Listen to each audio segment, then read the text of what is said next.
ఇప్పటికి 75 సంవత్సరాలు ఇప్పటికీ చదువుతున్నాను. నాకు 75 సంవత్సరాలు వచ్చినా ఇప్పటికీ చదువుకుంటున్నాను. మరి మన పిల్లలు చిన్నపిల్లలే వాళ్ళు కాట్లాడుకుంటున్నారు. చిన్నపిల్లలు కాట్లాడుకుంటున్నారు. తండ్రి కుమార పరిశుద్ధాత్మ అసలు లేరు, ఒకరే ఉన్నారని కొంతమంది. లేదండి తండ్రి త్రిత్వమా ఏకత్వమా అనే దాని గురించి నేను 25 ఏళ్ల క్రితం రాశాను. త్రిత్వమా ఏకత్వమా? త్రిత్వం అంటే తండ్రి కుమార పరిశుద్ధాత్మ, లేదంటే యేసుక్రీస్తేనా, లేదంటే తండ్రి అయిన దేవుడేనా, లేదంటే పరిశుద్ధాత్మ దేవుడైనా, ఎవరో ఒకరు కావాలి వాళ్ళకి. కనుక ఇలాంటి కారణాలు, అన్రీజనబుల్ కారణాలన్నీ పెట్టుకున్నారు. దీన్ని పోటీల మీద చదివితే ఇది రాదు. పోటీలు వద్దండి. నేను ఎవరితో పోటీలు చేశాను అనుకున్నారు మీరు? నాస్తికుడు, భారత హేతువాద సంఘ అధ్యక్షుడు ఎన్వి బ్రహ్మం బైబిల్ బండారం అని రాసి హైకోర్టుకి వెళ్ళాడు.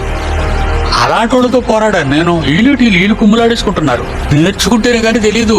దిదాత్తో ఛాలెంజ్ చేశాను. ఎక్కడ డర్బన్ సిటీ, సౌత్ ఆఫ్రికా. అక్కడ ఉన్నోడికి ఛాలెంజ్ చేశాను. విజయవాడ లక్షల మంది ప్రజలు.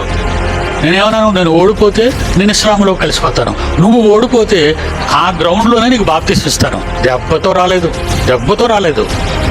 ఎవడు వచ్చిన పాపాన్ని కూడా సింహగర్జన చదవండి. అవన్నీ ఛాలెంజ్లే. న్యూస్ పేపర్లో ప్రకటించాను. ఆ న్యూస్ పేపర్లో న్యూస్ కూడా మేము సింహగర్జనలో వేసాం.